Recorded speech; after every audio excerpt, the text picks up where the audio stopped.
Assalamualaikum warahmatullahi wabarakatuh. Halo teman-teman semua, tahukah kamu apa itu Roots?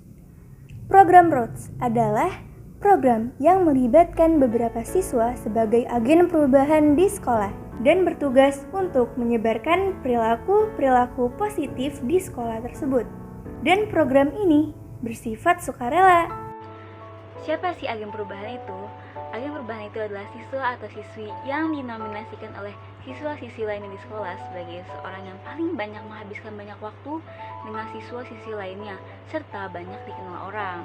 Nah, agen perubahan ini itu memiliki pengaruh besar tentang apa yang dipikirkan oleh siswa lainnya di sekolah.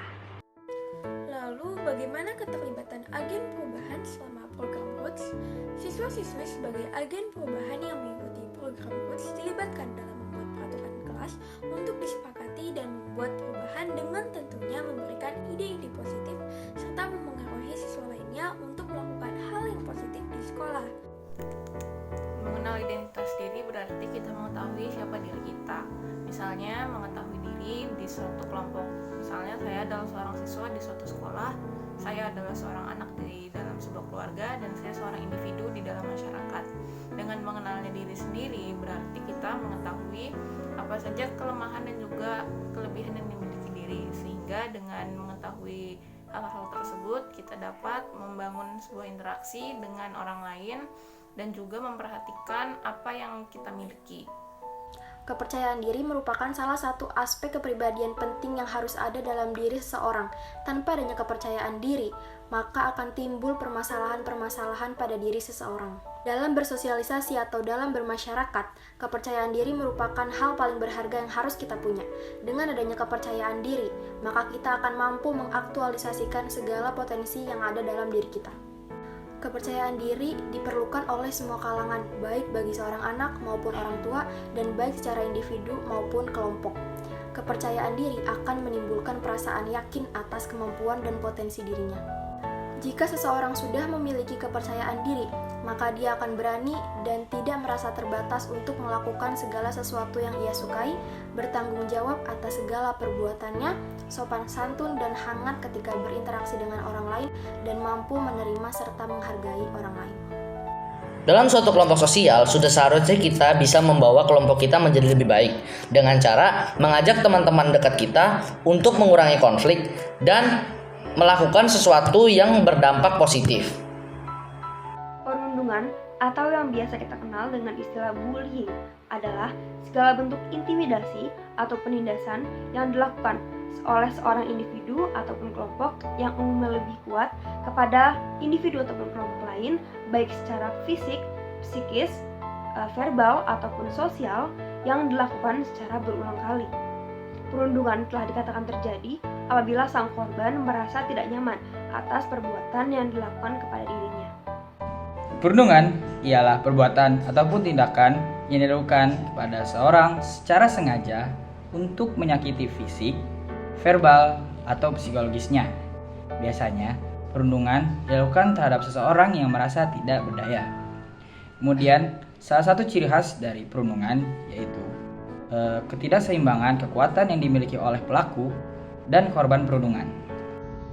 Perundungan atau yang biasa disebut dengan bullying adalah tindakan menyakiti orang lain dengan sengaja dari satu individu maupun suatu kelompok yang lebih kuat, baik secara fisik, psikis, kekerasan verbal maupun sosial yang dilakukan secara berulang kali dan membuat seseorang merasa tidak nyaman. Mitos atau fakta perundungan. Mitos atau fakta perundungan ini ditujukan untuk mengupas tuntas kebenaran terkait perundungan yang terjadi di sekolah, di rumah, ataupun di tempat lain. Yang pertama, bullying adalah hal yang normal terjadi ketika di masa kanak-kanak. Ini adalah sebuah mitos karena faktanya bullying bukanlah hal yang normal terjadi ketika di masa kanak-kanak, karena ini akan sangat berdampak kepada mental dan fisik anak tersebut. Yang selanjutnya, pelaku bullying biasanya memiliki badan yang besar. Ini juga sebuah mitos karena faktanya pelaku bullying ini tidak selalu memiliki badan yang besar, namun mereka selalu memiliki keberanian yang besar dan memiliki relasi yang banyak. Namun tentu saja dua hal tersebut ketika dalam perundungan tidaklah termasuk hal yang positif. Yang selanjutnya, cyberbullying tidak mengakibatkan kerugian fisik. Ini juga sebuah mitos karena faktanya banyak dari korban cyberbullying yang melakukan bunuh diri karena ia tidak kuat dengan sebuah ancaman atau dengan kata-kata yang menyakiti hatinya dari sosial media tersebut, akhirnya ia lebih memilih untuk bunuh diri. Perundungan pada perempuan. Perundungan yang paling sering terjadi pada perempuan itu biasanya adalah perundungan secara seksual dan perundungan secara sosial. Tetapi itu tidak memungkiri untuk terjadinya perundungan secara verbal, fisik, maupun cyber. Pelaku dari perundungan pada perempuan sendiri bisa dikatakan fleksibel, bisa dari pihak laki-laki ataupun pihak perempuan. Perundungan yang dilakukan dari pihak laki-laki itu biasanya melibatkan perundungan secara fisik, seksual, dan perundungan secara verbal.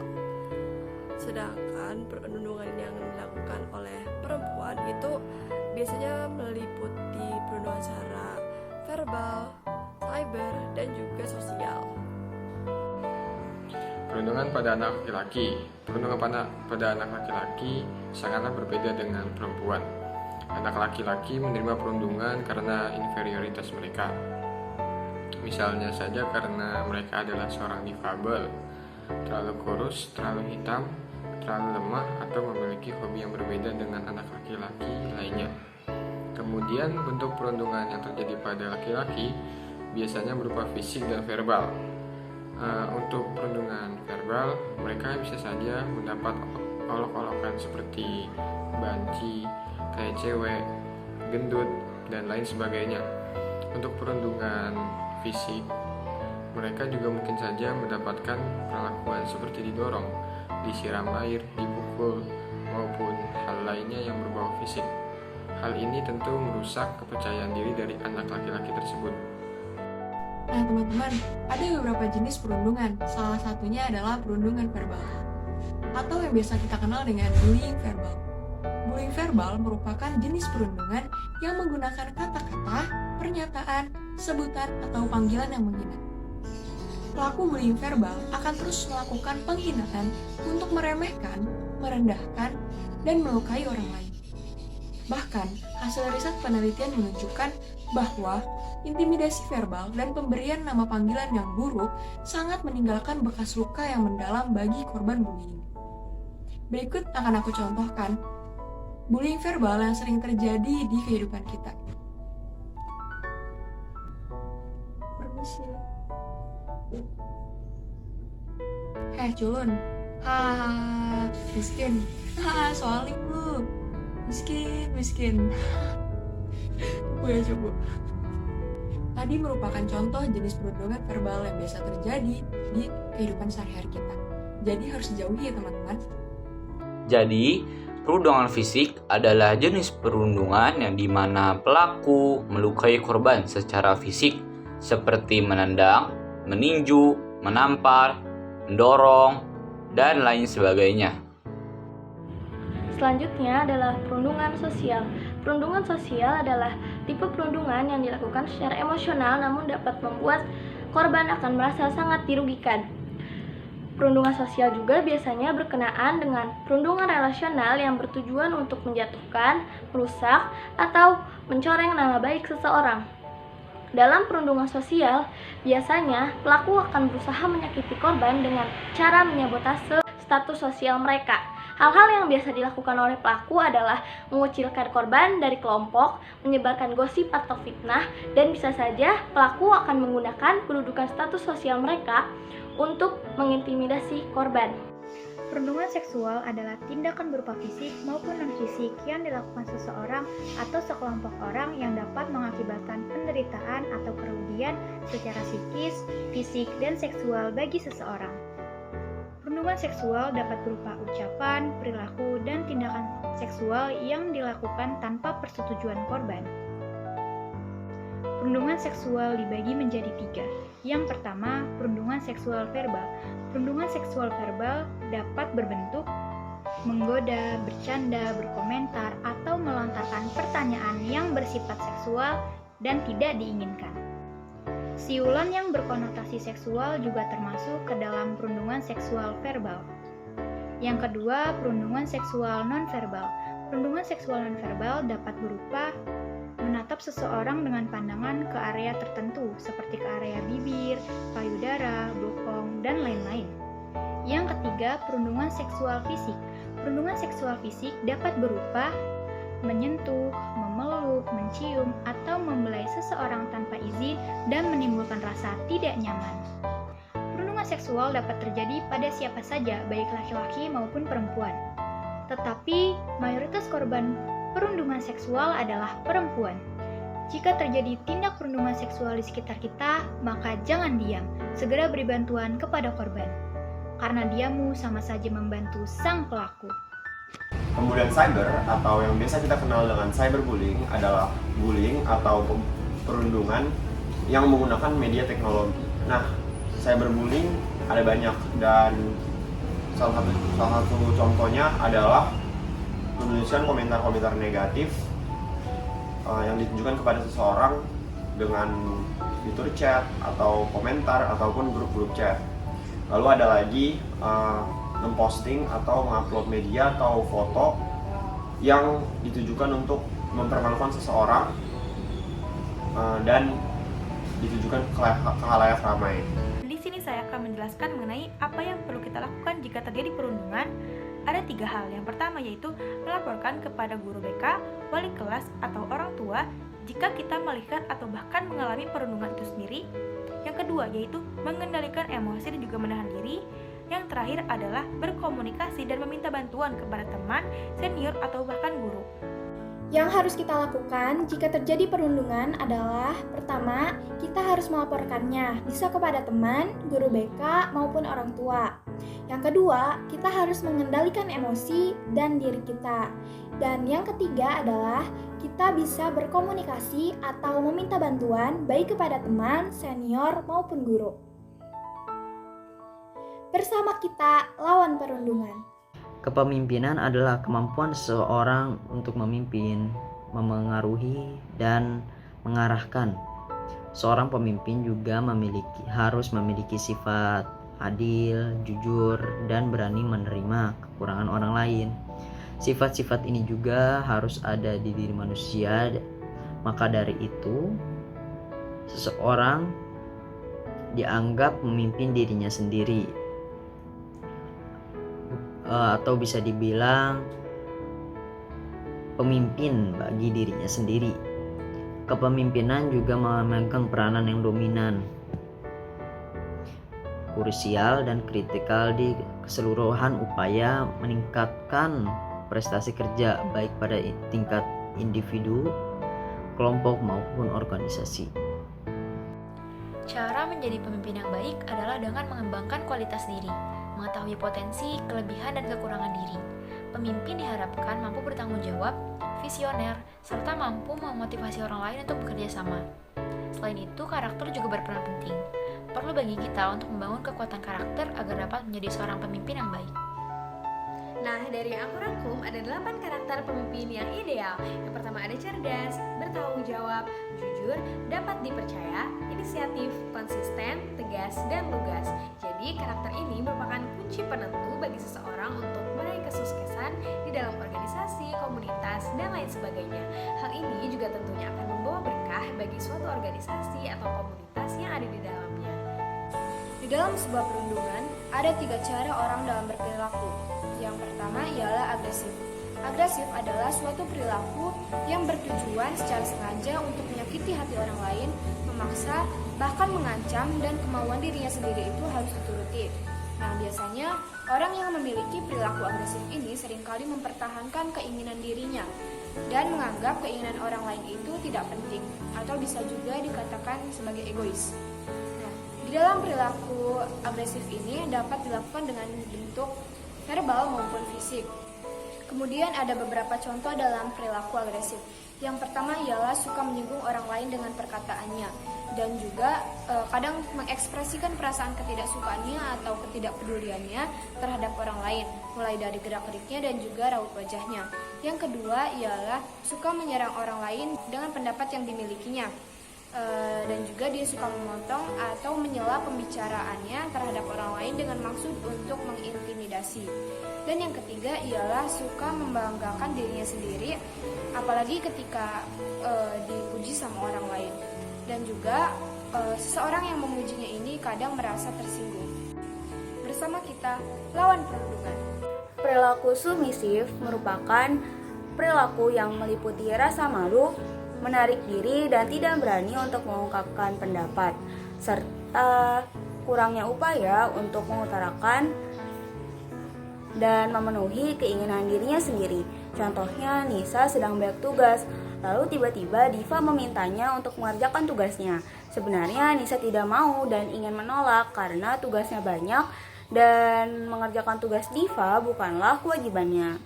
Tetapi akhirnya Nisa tetap menerimanya dan mengerjakan tugas Diva walaupun dia harus begadang semalaman.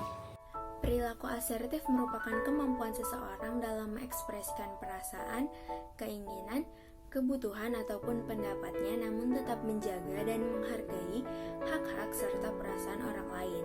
Contohnya, tugas si A sedang menumpuk, lalu ada temannya yang meminta tolong untuk mengerjakan suatu tugas tambahan yang sebenarnya bukan tanggung jawab si A. Maka si A akan menolak permintaan tolong itu dengan sopan dan menyatakan dengan jujur bahwa ia tidak bisa membantu karena ia pun sedang memiliki banyak tugas.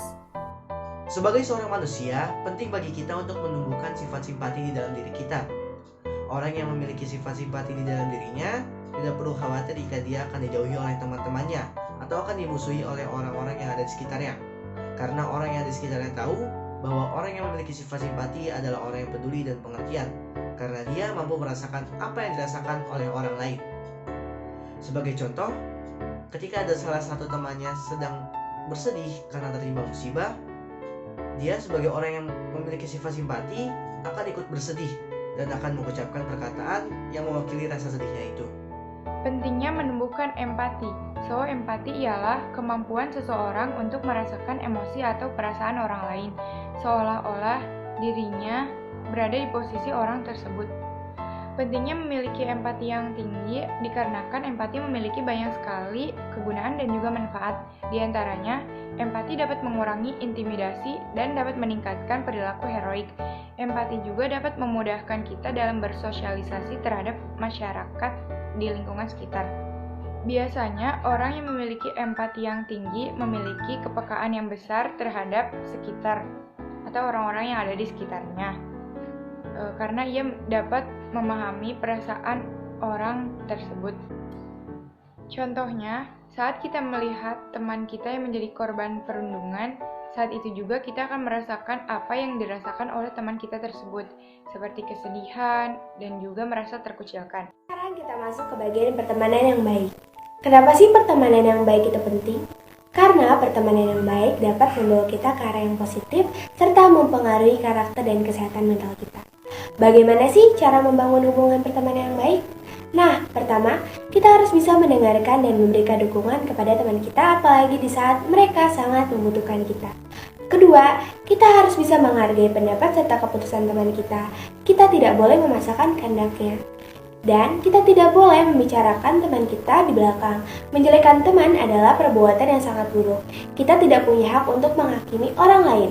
Nah, kita juga tidak boleh bercanda terlalu berlebihan, karena itu juga termasuk dalam perundungan yang tidak disengaja loh. Kita juga harus bisa meminta maaf jika kita memang melakukan kesalahan.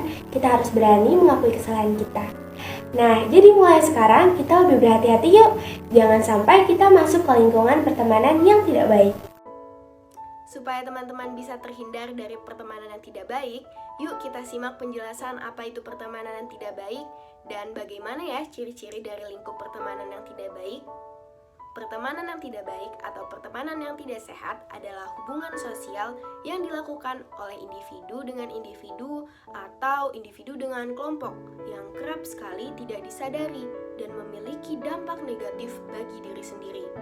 Sekarang, kita perlu mengenal lebih jauh bagaimana ya ciri-ciri lingkup pertemanan yang tidak baik supaya kita semua bisa menghindarinya dan lebih sadar atau peka terhadap kondisi yang sedang kita alami. Pertemanan yang tidak baik bisa dilihat dari beberapa kondisi.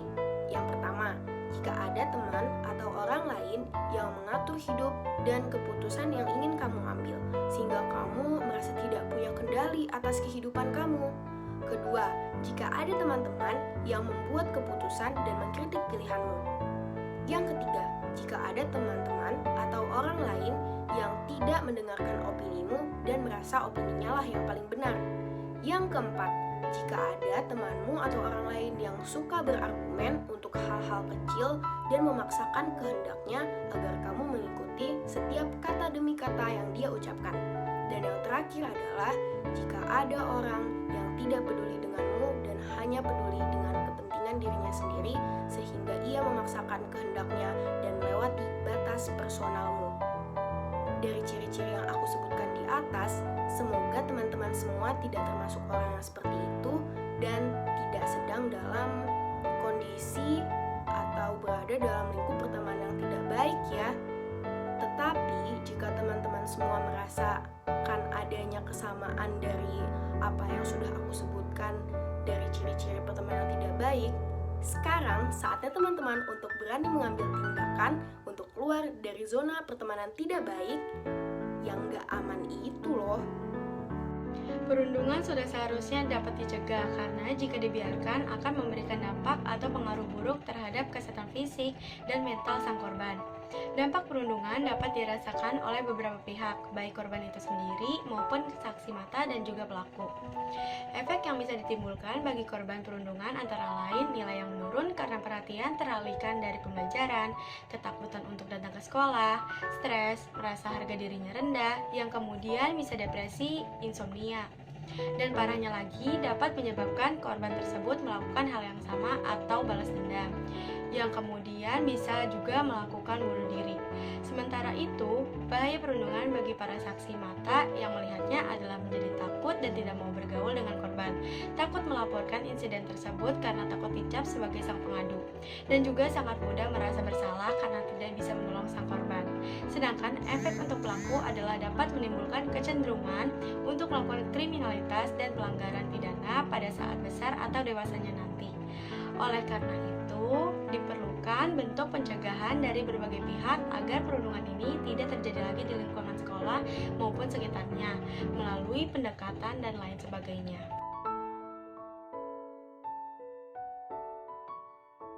Bersama kita, lawan perundungan.